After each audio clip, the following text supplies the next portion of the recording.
Boy, you're entirely too old to be pussyfooting with a grown hog like that. If you intend to do a job, then do it. Don't hesitate, said the blood-soaked farmer. I looked down at the horror-stricken pig, with pity in my eyes. It seemed to know what would happen next. The poor creature was beginning to squeal. It was too similar to the cries of a human. I felt sickened, like I was witnessing a murder. With one slash of the knife, one squirt of the arterial spray, one choked squeal, the job was done. James Jimmy O'Neill, a no-nonsense farmer old enough to feel the aches of a body abused by hard work, yet not old enough to enjoy the relief that comes with retirement, slit the throat of the unruly pig. Blood. Blood everywhere. It soaked the ruby concrete of the floor of the slaughterhouse. It was thick and hot, and sluggishly flowed down the sloped floor towards the drain. It moved slower than normal liquid. I watched as it made its descent towards the drainage system.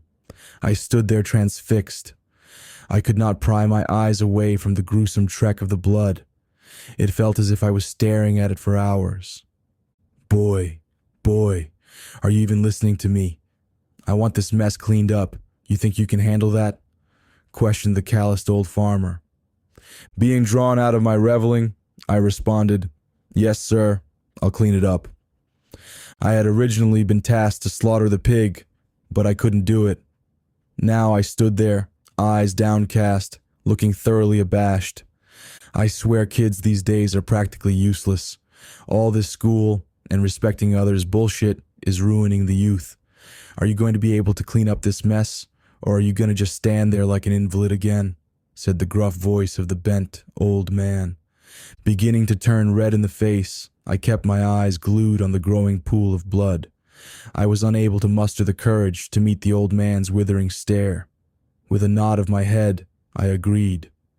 Without a second glance, the old man left the barn. I doubted that age would do anything to help me with my little problem.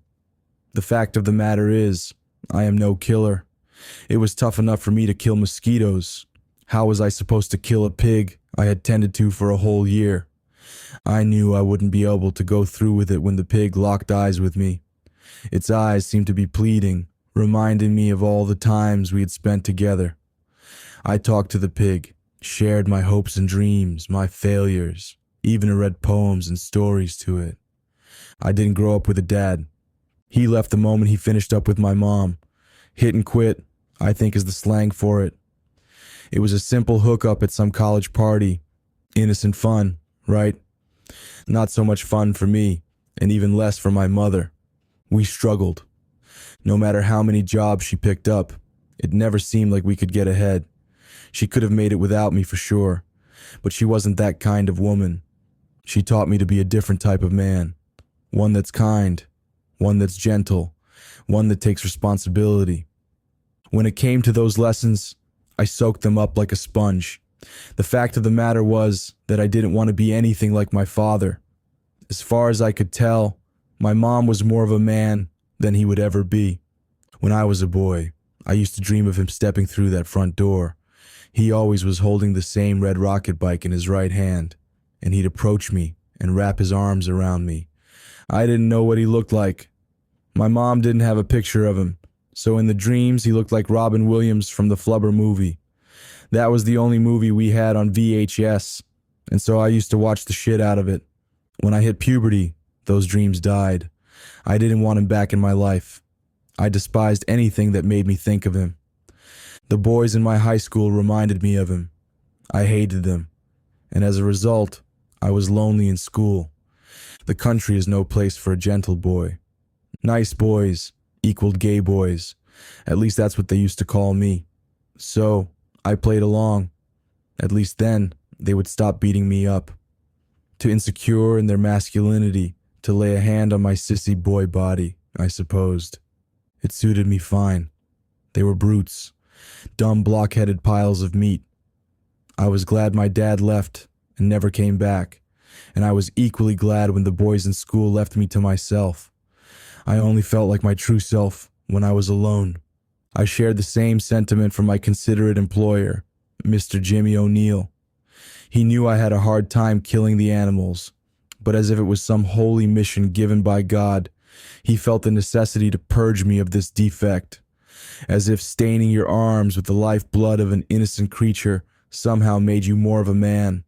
I hated the job, but I needed the job. It was the only thing that paid enough to make the rent. My mom had received a diagnosis, stage 4, lung cancer, the killer cough. She was in pain, but that was nothing new for her or me. What it did mean was that she couldn't work. Those sons of bitches handed her a doctor's bill, told her she couldn't work anymore, and sent her back to the rundown trailer we called home. I had no choice. Who needs 11th grade anyways? I dropped out of high school and got the highest paying job I could find. It so happened to be at the Pineville Slaughterhouse. The job wasn't too bad when I was taking care of the animals. It's when the slaughtering part happens that I go to shit. I've always gotten along with animals more than humans. They seem to be more trustworthy. A pig only wants one thing: more food. Their human counterparts are a bit more complicated, though.